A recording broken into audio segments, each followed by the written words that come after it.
tropical update as of 9 p.m. PST, August 24th, and Fernand's becoming better organized with a burst of convection near the low-level center, which cold cloud tops in south image. Microwave imagery shows an improving structure with curve bending in a small, and the core trying to become established.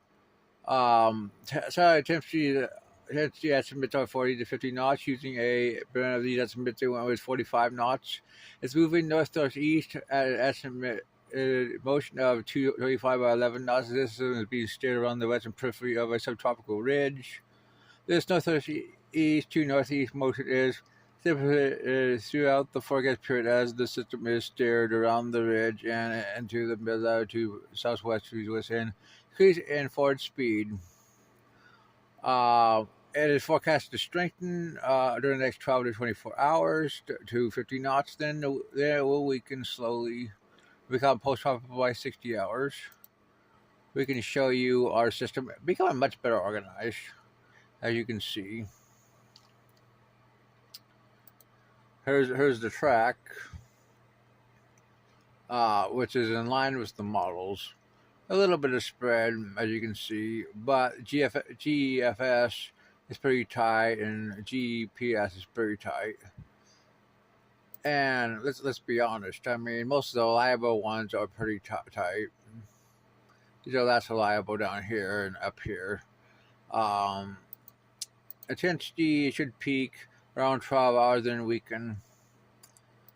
Okay, now we're going to look at Tropical Depression 10E, which has formed from 92E earlier today. It has become it changed a little, but let's take a look at our depression. It's becoming much better organized. I'd say it's already a tropical storm. You have this deep convection, well-defined LC. Should be strengthening over the next few days into a tropical storm. It's moving west-northwest at 11 knots on the southern side of a subtropical high. Motion is expected to continue the next day or so as the steering pattern persists. After that time, a general turn to the northwest and then north-northwest is forecast as the system moves into a weakness in the subtropical ridge. The share of the system is expected to lessen soon, and that should allow the cycle to strike the next day or two. However, strengthening is likely to be short-lived as the system is expected to move over sub-26 sea waters in about 48 hours. So pretty much it goes to 50 knots and then it weakens. Let's look at the model data we have. Here is the track. Should stay far away from land, which is in line with the models. A little bit more spread in some of the models long term as it hits the colder water, most likely, because we consider it turns westward, most likely.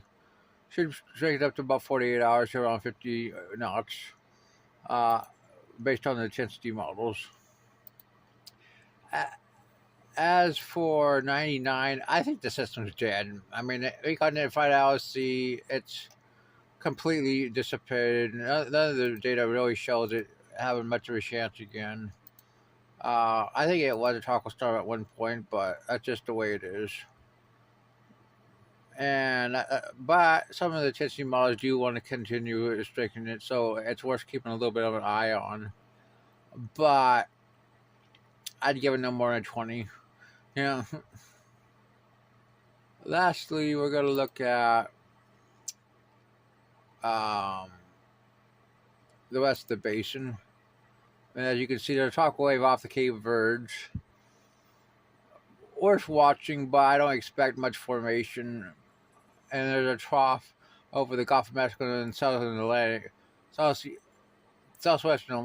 off the coast of the United States. We have to watch for a frontal low trying to develop. We'll have to see, but as of right now, I don't see anything within the next 5 days.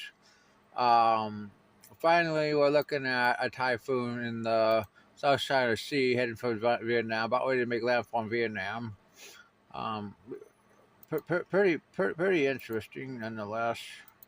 Kaja has 90 knot winds. About ready to make landfall. So that's what we have for tropical cyclones tonight. It's your tropical update.